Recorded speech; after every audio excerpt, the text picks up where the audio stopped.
Bonjour, j'espère que vous nous entendez tous. Sinon, n'hésitez pas à revenir nous voir au stand D47, je crois. Ce sera un D46, par là-bas.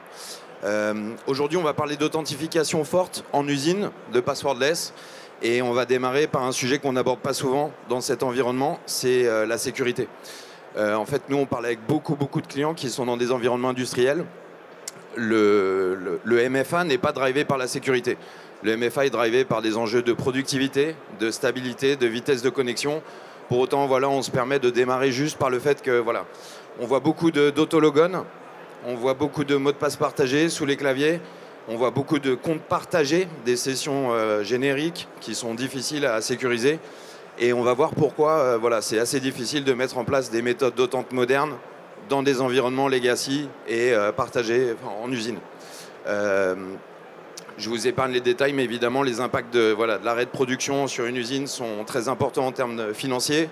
Et la plupart des attaques de phishing, enfin des attaques cyber, sont évidemment à l'origine d'un faible mot de passe ou d'un mot de passe partagé ou d'une session ouverte en autologone.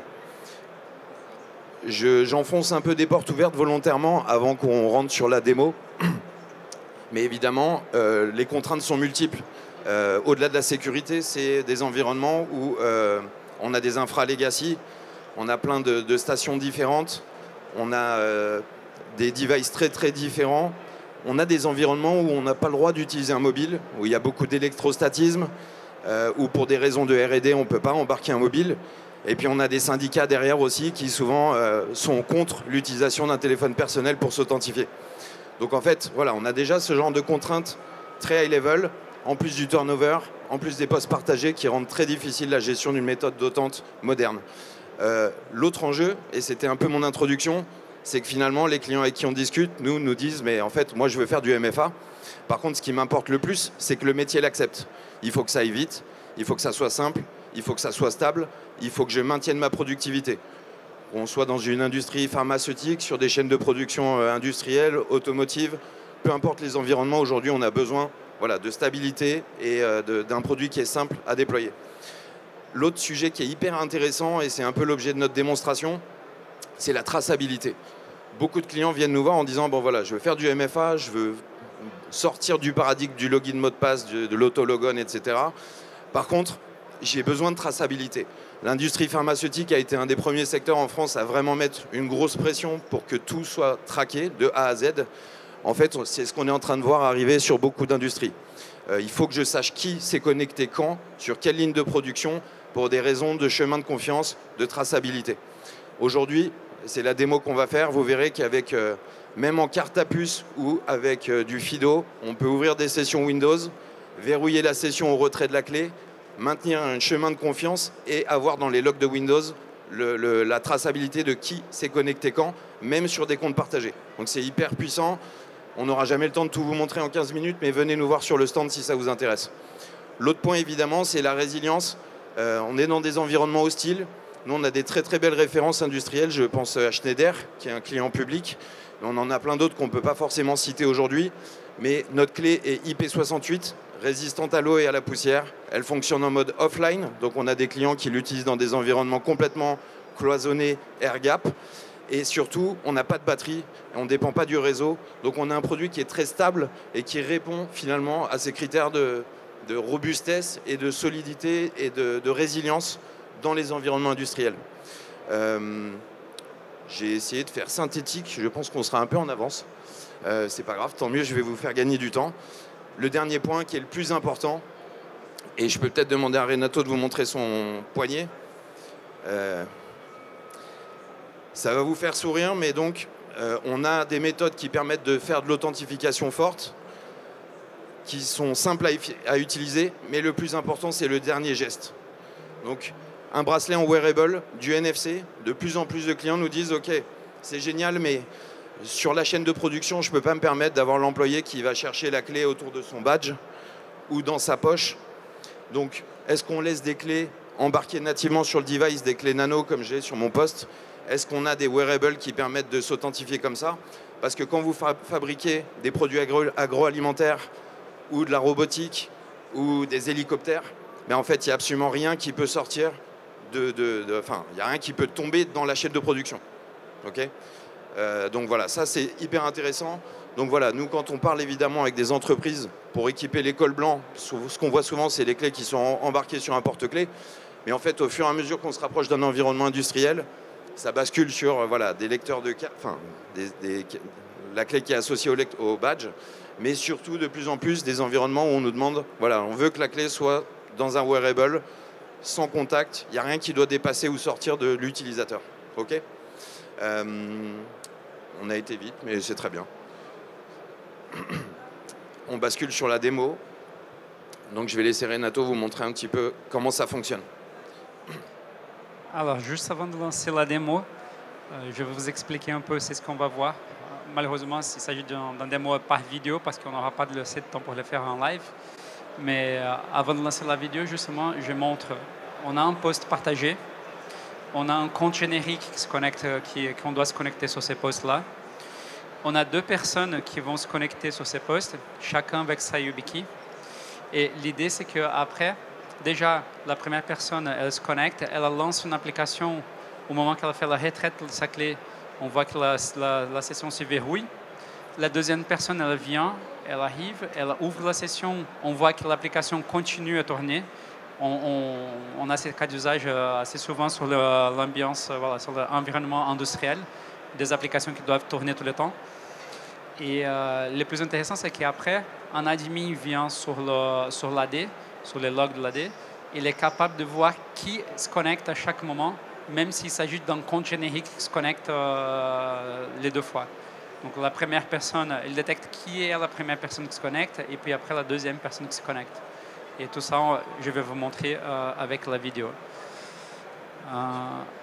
Est-ce que ça va marcher? Ah ben voilà, c'est mieux.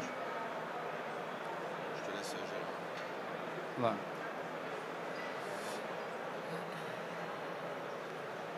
Alors, donc du coup là, on voit à droite en bas qu'on a un lecteur NFC et on a un porte USB.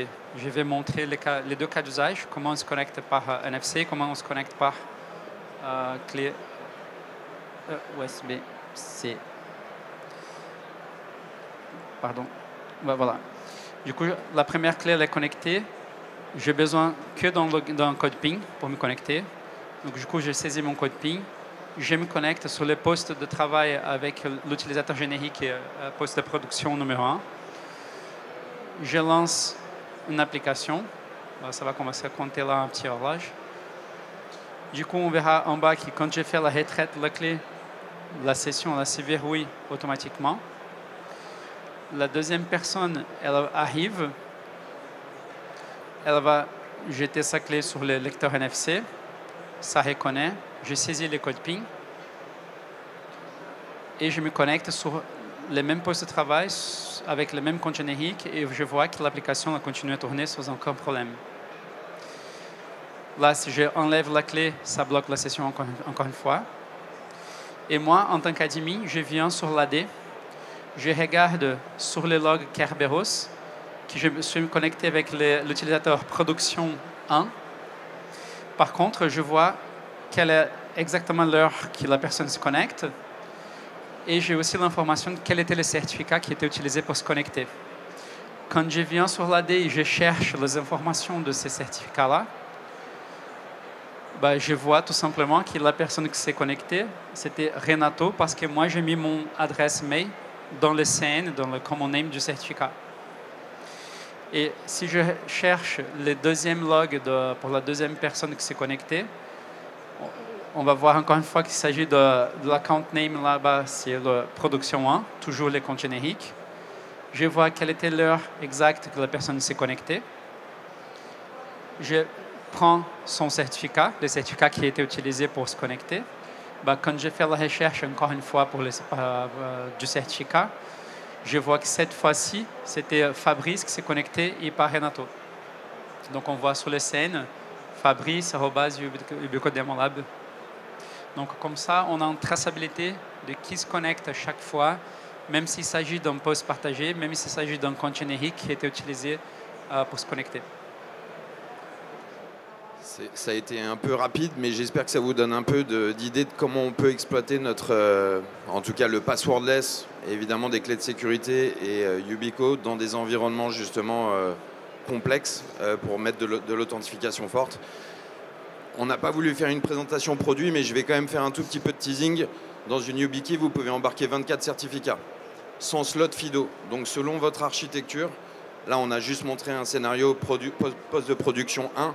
Mais moi en fait, Fabrice, je peux arriver le matin, production 1, packaging, conditionnement, logistique, contrôle de qualité. En fait, je pourrais me déplacer dans tous les environnements de l'usine avec la même clé, le même code PIN, et en maintenant la traçabilité des logs côté IT, ce qui est le plus important. Donc, si on vient sur les cas industriels spécifiques, je pense que le plus courant, ça serait un manager de l'usine qui peut se connecter en tant qu'un utilisateur normal et aussi en tant que manager sur un poste de travail. Donc, il peut avoir 2 certificats différents sur sa clé. Et au moment de la connexion, de l'ouverture de session sur Windows, il va pouvoir choisir quel certificat utiliser pour se connecter. C'est un super sujet, le sujet du master key aussi qui nous est souvent demandé, c'est tiens, quel est le fallback dans ces environnements où il n'y a pas d'IT? C'est le fait que voilà, on peut préconfigurer une clé qui embarque tous les profils en mode tiens, je débloque une session, je mets à disposition une clé à un utilisateur qui l'a oublié le matin ou qui, enfin, pour plein de raisons, en gros, on a besoin de débloquer des accès. Et une dernière chose que je pense que c'est la plus intéressante aussi, c'est que tout ce que j'utilisais là, c'est native Microsoft. J'ai rien rajouté d'application. Il y a juste un middleware, c'est le pilote pour la carte à puce Yubico. Ça, c'est obligatoire dans l'archi Microsoft. Mais à part ça, il n'y a aucun autre logiciel qui soit tiers, qui ne soit pas natif de Microsoft pour faire l'ouverture de session, pour faire l'enregistrement de certificats, pour s'authentifier avec la carte à puce. Est-ce que vous voulez gagner 2 minutes dans votre journée? Non, on a fait le tour, on pourrait raconter plein de choses, c'est vraiment un sujet qui nous passionne, mais le mieux probablement c'est de venir nous voir pour en discuter. Dès 46. Dès 46, merci. Et on aura la liste voilà, des gens qui ont attendu à la session, donc on pourra vous recontacter pour voilà, étudier des scénarios si jamais ça fait du sens dans votre organisation. Super. Merci beaucoup. Merci beaucoup. Merci. Bonne journée.